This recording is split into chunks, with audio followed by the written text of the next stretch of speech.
Selamat siang Tribuners dimanapun berada. Kembali bersama saya reporter Tribun Tangerang Gilbert Semsandro. Kali ini kita akan kembali melakukan podcast bersama dengan Bea Cukai Bandar Soekarno-Hatta. Saat ini saya sudah bersama dengan Bapak Kepala Kantor Pelayanan Utama Bea dan Cukai Tipe C Soekarno-Hatta, Bapak Gatot Sugeng Wibowo.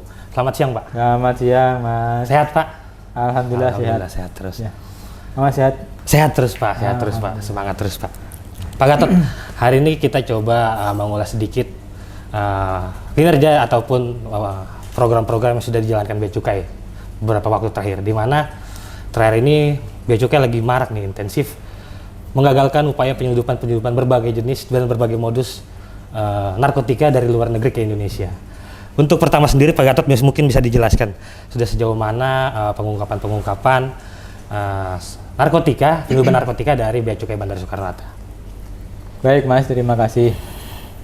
Salah satu tugas dari Bea dan Cukai, terutama Soekarno-Hatta, adalah community protector, yaitu melindungi masyarakat dari barang-barang yang bisa merusak atau mungkin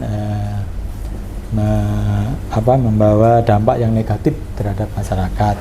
Terutama kami konsentrasi terkait dengan pengawasan di narkotika, psikotropika, dan prekursor. Dan ini memang dari luar negeri luar biasa. Jadi penyelundupan NPP ini kami menjadi perhatian. Jadi kinerja kami selain pelayanan juga pengawasan yang tadi.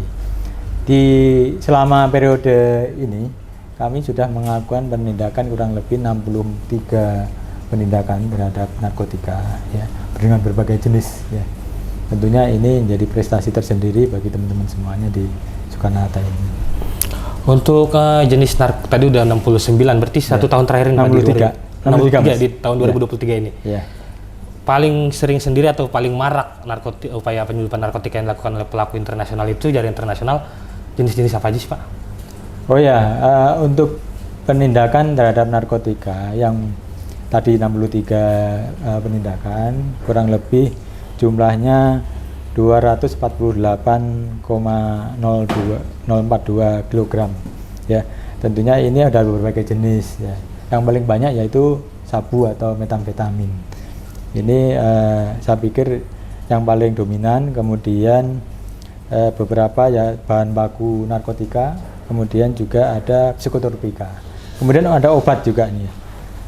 Kemudian di tahun 2021 sampai 2023 ini juga ada beberapa yang dilakukan penindakan, rinciannya ya 32 kasus untuk metamfetamin, kemudian beberapa kasus yang lain. Dan di tahun 2022 yang dominan yaitu sabu, yaitu 25 kasus. Kemudian di tahun 2023 juga sama, metamfetamin atau sabu, itu sebanyak 20 kasus. Dan 2023 terakhir ini, Pak. Ya. Dari banyaknya upaya penyelundupan narkotika ini kan Pak Gatot sempat bilang ini jaringan internasional. Ya.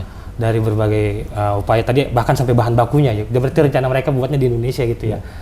Berarti kan bisa terungkap sama Bea Cukai Bandar Soekarno-Hatta. Dari modus-modus terakhir ini cukup unik nih, Pak. Mulai dari dilapisin mangkok stainless, ya, terus taruh ke pompa bekas terakhir itu, sampai terakhir itu paling luar biasa upaya niat banget gitu, upaya penyelundupannya ditempel di kertas. Jadi kalau kasat mata pakai piagam atau sertifikat waktu itu, Pak, ya. Jadi kalau ngeliat kasat mata ya itu sertifikat, tapi ternyata kertasnya itu mengandung narkotika gitu, Pak. Ini gimana, Pak, dari langkah-langkah pencegahan dari Bea Cukai sendiri untuk mengungkap, karena beragam jenis modus yang dilakukan para pelaku internasional ini, Pak. Ya. Mas, ini kan teman-teman yang terutama untuk di bidang penindakan dan penyidikan, ya. Ini kan sudah dilatih juga terkait dengan bagaimana mengidentifikasi barang atau mungkin mempelajari informasi-informasi yang diperoleh baik dari aparat penegak hukum maupun dari korelasi kita dengan custom di luar negeri, sehingga modus-modus yang beragam tadi tentunya kita coba mengidentifikasinya dari beberapa analisa yang kita lakukan, sehingga ditemukan beberapa kasus yang tadi disampaikan, ada disimpan di konselmen, ya, sampai yang tak terduga gitu ya. Pak. Kemudian di mesin tadi, di mesin pompa air. Kemudian juga yang ada yang paling tadi yang di apa namanya terakhir dokumen di kertas ya, dokumen itu nggak kelihatan. Kemudian ada juga yang menarik itu kemarin yang dari India ya, ya nggak, itu ditikar ya. Ditikar itu malah nggak kelihatan karena memang dilekatkan atau dicampur dengan yang di benang-benangnya itu, benang-benang tikar itu, sehingga memang nggak kelihatan. Plastiknya dimasukkan di situ, dililitkan di situ, sehingga teman-teman itu hampir 9 jam ya kalau nggak salah untuk mengidentifikasi menemukan itu bahwa ada narkotika yang ada di situ yang diselundupkan. Itu kan berarti Pak cukup concern gitu ya Pak dari Bea Cukai sendiri mengantisipasi maraknya modus-modus penyelundupan narkotika di Indonesia melalui Bandara Soekarno-Hatta, dan Bapak sendiri bilang beberapa kasus itu baru pertama kali, berarti sebelumnya mungkin tidak pernah, mungkin kalau udah modus-modus yang umum gitu bisa langsung terdeteksi gitu Pak ya. Tapi modus-modus yang baru di tiker sampai di selembar dokumen berarti cukup ekstra sendiri, berarti cukup ekstra untuk bisa diketahui upaya penyelundupan ini sendiri Pak.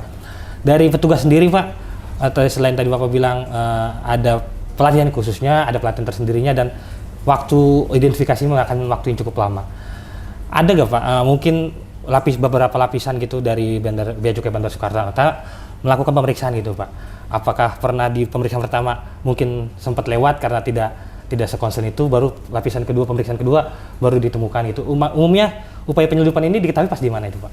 Iya, memang unik ya untuk menemukan dari upaya penyelundupan narkotika ini, karena memang kalau awal misalnya ya, ada kejadian dia hanya membawa koper gitu ya, membawa tas jinjing gitu. Kemudian setelah kita periksa ya, ternyata memang negatif ya, tidak ditemukan di awal ya, di awal kan gitu.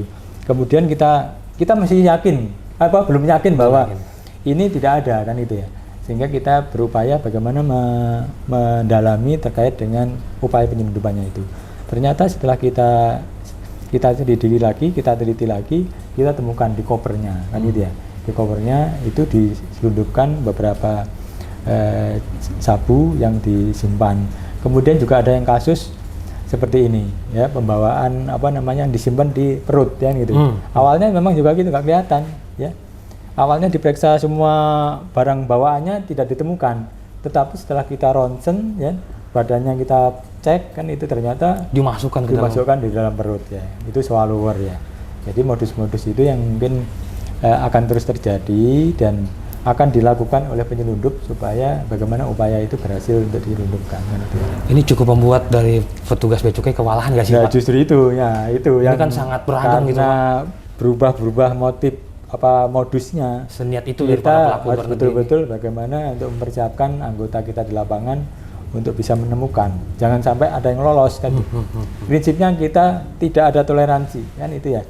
Tidak memberikan toleransi bahwa NPP ini lolos dari Bandara Soekarno-Hatta. Dari siapapun dan dari manapun harus tetap tersaring. Ya, harus bisa kita deteksi kan itu ya. Siap. Sejauh ini alhamdulillah tidak ada ditemukan mungkin di luar menyatakan lewat Soekarno-Hatta kan itu ya. Alhamdulillah itu situ. Siap. Dari kasus penyelundupan narkotika ini sendiri Pak, dari luar negeri cukup marak Pak. Mungkin tadi paling umum narkotikanya jenis sabu yang diselundupkan. Tapi kalau dari negaranya karena jaringan internasional dari berbagai negara ada Pak, dari India, dari Spanyol juga pernah ya Pak ya. Paling sering dari mana Pak? Mayoritas negara-negara yang sering menyelundupkan narkotika ke Indonesia itu Pak? Ya, ini memang ada beberapa jenis, terutama untuk sabu ini kan banyak berasal dari negara-negara misalnya Thailand kan itu ya. Kemudian juga dari Nigeria atau Afrika. Ini kan sesuai dengan dari kurirnya ya. Kurirnya itu kemarin juga kita temukan seperti kokain kemarin ya, itu dilakukan oleh warga negara Brasil kan gitu ya, itu malah di papan selancar ya. Kemudian heroin ya, itu di concealment, itu dilakukan oleh warga negara dari mana, dari Ethiopia ya, ya itu salah satu modus-modus yang dilakukan oleh penyelundup untuk mengirim atau meloloskan dari barang-barang yang akan dibawa ke Indonesia. Ya. Tapi Pak, kenapa? Mungkin ini ada pertanyaan juga gitu Pak ya. Ya. Kan di Indonesia ini cukup luas gitu Pak, dan banyak bandara-bandara internasional.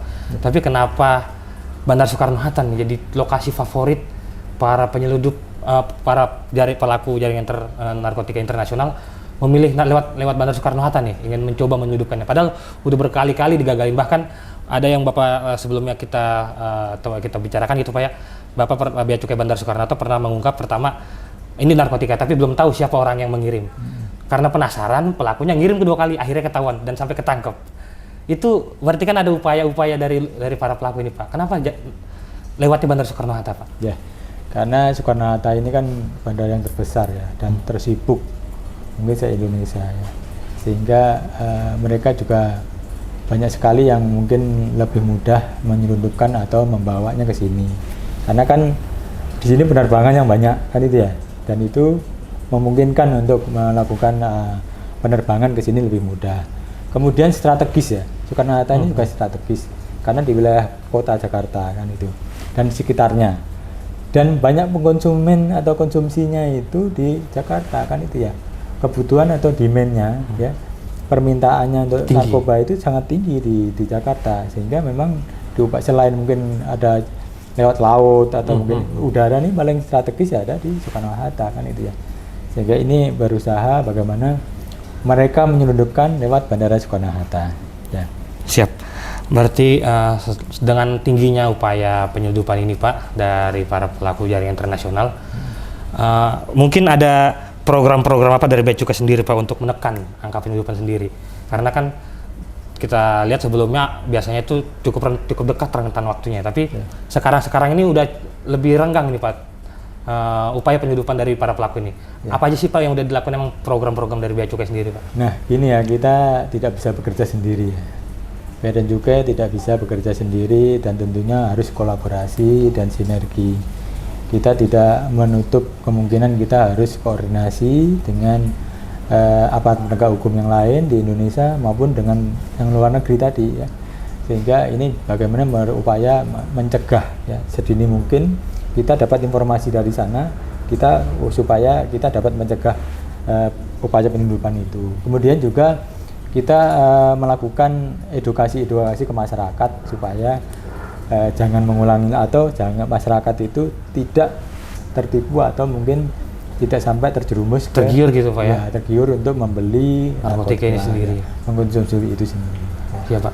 Berarti Bea Cukai sendiri tidak hanya di titik di bandara gitu tadi Pak, ada koordinasi dengan pihak-pihak lain. Iya. Seperti terakhir kalau nggak salah ada pabrik ekstasi di Kabupaten Tangerang, dan dari Mabes Polri bilang itu informasi awalnya dari Bea Cukai. Iya. Berarti cukup intens gitu untuk komunikasi terkait dengan antisipasi penyeludupan narkotika ke Indonesia gitu Pak ya? Betul, kita intens sekali dengan aparat penegak hukum baik dari Polri, dari BNN, kemudian juga kita coba menggali informasi itu ya.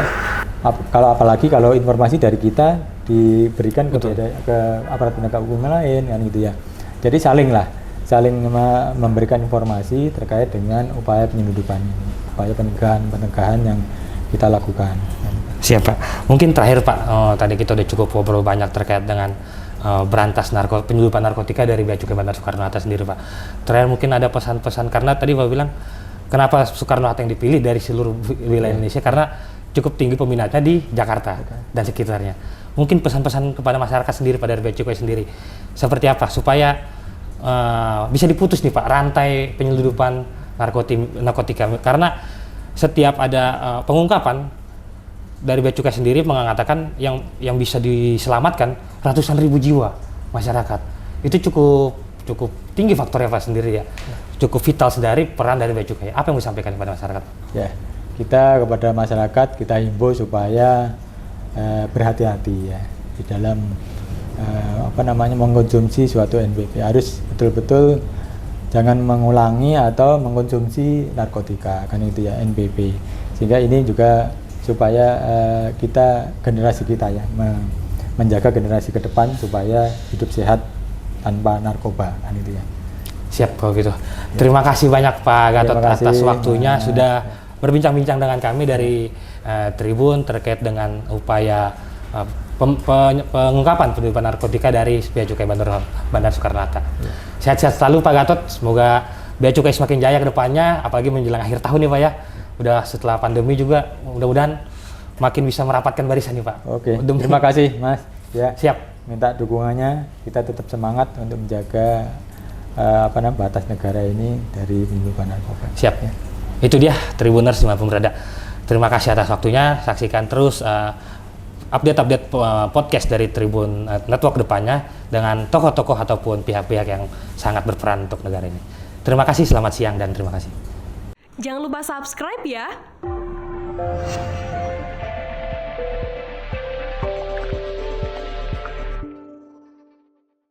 Jangan lupa subscribe ya.